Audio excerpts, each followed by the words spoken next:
Good morning, children.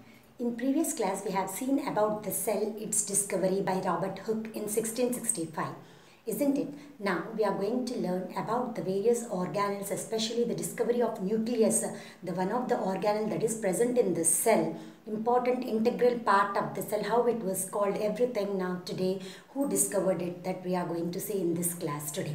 Yes, discovery of the nucleus. It is the foremost important integral part of the cell. It was discovered in 1831 by Robert Brown.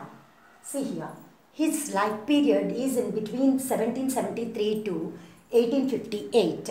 And Felice Fontana and other scientists also before him has worked out about this nucleus inside the cell, and in his life period is in between 1730 to 1805. But the credit goes to the Robert Brown, who has discovered the nucleus in the orchid leaves. When he was observing the orchid leaves under his microscope, he has observed a brown colored spot that is present in the center of the nucleus, that is cell, and he called it as a nucleus. So he saw the cells in this manner. So plant cell, when he was observing the epidermal layer of this orchid leaves, he saw the brown spot like this. It was called as an integral part of the cell by him, and he found it as a nucleus. And the cell wall, you also know it, the plant cell contains these four parts.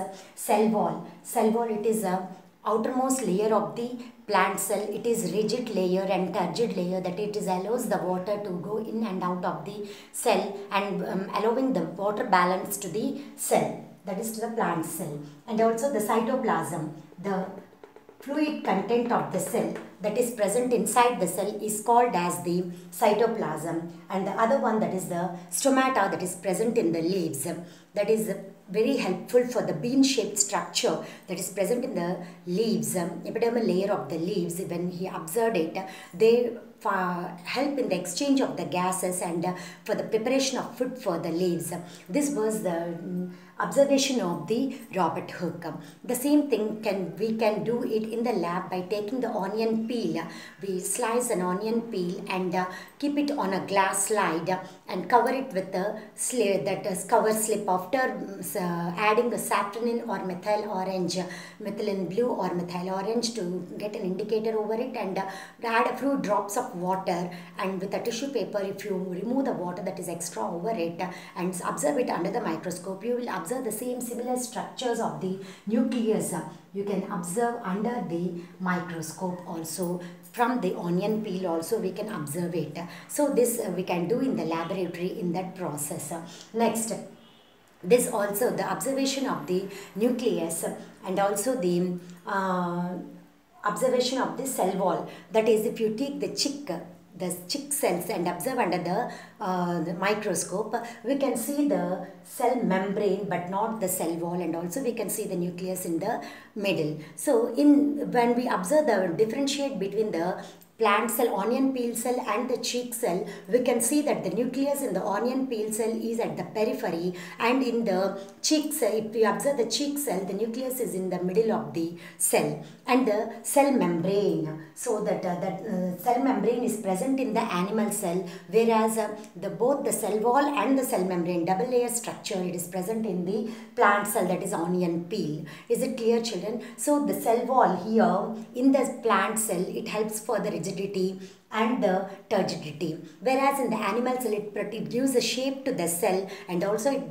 protects the cell from the outer that is any of the injuries that occurs. So it protects it, it helps for the protection of the cell. And the cytoplasm, this is the jelly-like substance that is present in the cell, that is called as the cytoplasm. The fluid content of the cell is called as the cytoplasm. And the nucleus, I told you in the plant cell how it is, and in the animal cell, and about the functions of the stomata also we have learnt it. That is, they help in preparation of food for the plants, and that is the respiration and also the transpiration process. So these are the functions of the various parts of the plant cell and the animal cell. So The next we have seen about the discovery of the nucleus. We'll see about the structure and the functions of the nucleus. So what is the nucleus and the functions of the nucleus we are going to see now. So if this is the center of the cell, if it is the nucleus in the center and it contains the nucleolus and it is embedded by the nucleoplasm, nucleolus, nucleoplasm and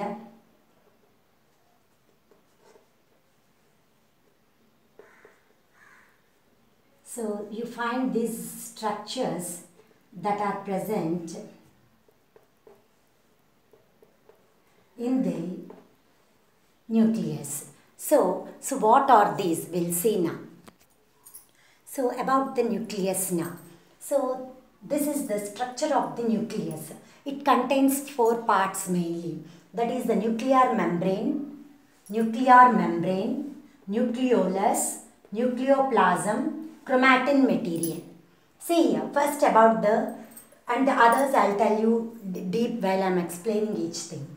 So nuclear membrane, it protects the cell, that is the it protects the nucleus from the cytoplasm around the cell. Is it clear, children? So if you see the animal cell now here, this is the prokaryote, the eukaryotic cell, that is animal cell. Eukaryotic cell means animal cell. You have the nucleus in the center of the cell. This is the cell and its organelles completely. Nucleus is present in the center. It is located in the center of the cell. Okay, children. See, gradually you can see here the structure of the eukaryotic cell, that is animal cell. Eukaryotic cell means animal cell. This is the nucleus. This is the center of the cell, that is nucleus. So I am drawing this. Here I have shown you the picture in easy form to make you understand. See here, children. So this nuclear membrane contains the nuclear pore. So nuclear pore allows the materials to move inside the nucleus, to transmit the materials inside the nucleus. It is permeable membrane. So nuclear membrane is permeable membrane. So next to the nuclear membrane you find the nucleolus and nucleoplasm and chromatin material. What are the functions of the nuclear membrane, nucleoplasm and chromatin material? Nuclear membrane, it is a permeable membrane, I said. So it has pores which allows the exchange of the materials into the nucleus. So nuclear membrane, it separates the nucleus from the cytoplasm. Its nuclear membrane separates the materials from the cytoplasm. So this is the cytoplasm completely. So nuclear membrane separates the materials of the nucleus from the cytoplasm. Then next coming to the nucleoplasm. Nucleoplasm, it is a cytoplasm of the nucleus. So this is the cytoplasm of the nucleus. So nucleoplasm is the cytoplasm of the nucleus. Next coming to the nucleolus. This part, center part. This is the nucleus, this is the nucleus, this is the nucleolus. Okay, children? So this is the nucleolus. For the nucleolus, it's a small vowel body. It's a small vowel body rich in protein and RNA. So nucleoplasm is rich in protein and RNA. Here I am writing rich in protein and RNA. Ribonucleic acid. Ribonucleic acid. These are the nucleic acids supplied.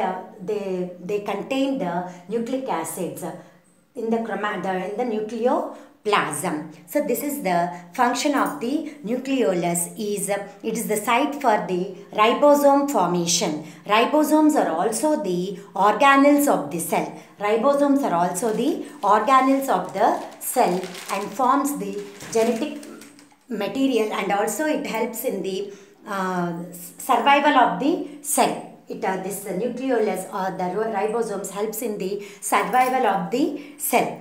Next, They sometimes these also help in the ribosomes. They synthesize the cell and also kill the harmful things that enter the cell. The ribosomes, they kill the harmful things that enter the cell. So they are rich in proteins and RNA synthesis, that is the nucleolus, which is rich in RNA and proteins.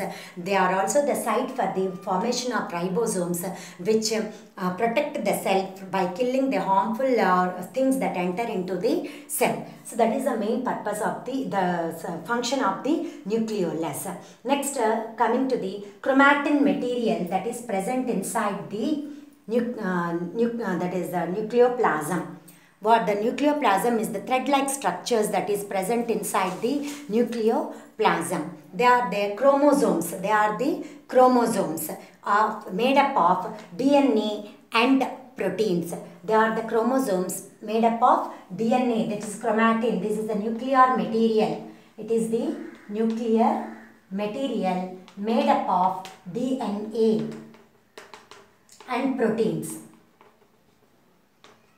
So nucleoplasm is rich in proteins and RNA, and inside the nucleoplasm there is a chromatin material which is rich in DNA and proteins. So you can see that the nuclear materials DNA or RNA are synthesized by the nucleus. They are the major components for the transmission of the inheritance, that is inherited characters from the parents to the offsprings. So this is the main purpose of the nuclear material in the cell. So we can say what are the functions of the cell. If you take into the consideration, we can say that it gives full information of the cell. So this nucleus, it itself gives full information of the cell is inside the nucleus itself. So the nucleus forms the brain of the cell. Hope you understood about the nucleus. Nucleus forms the brain of the cell. It transmits the material from the parents to the offspring, genetic material from parents to the offspring, that takes place through the nuclear material. And also you can say that the nucleus regulates the cell cycles, and also it controls the various metabolic activities and transmits the genetic information from the parents to the offspring. That is about the structure and functions of the nucleus. Functions of the nucleus are, once again I will tell you, you note down functions of nucleus. You have seen about the structure of the nucleus. Now you are writing about the functions of the nucleus. Nucleus regulates the cell cycle. Regulates the cell cycle, and it controls the metabolic activities. Controls metabolic activities of the cell.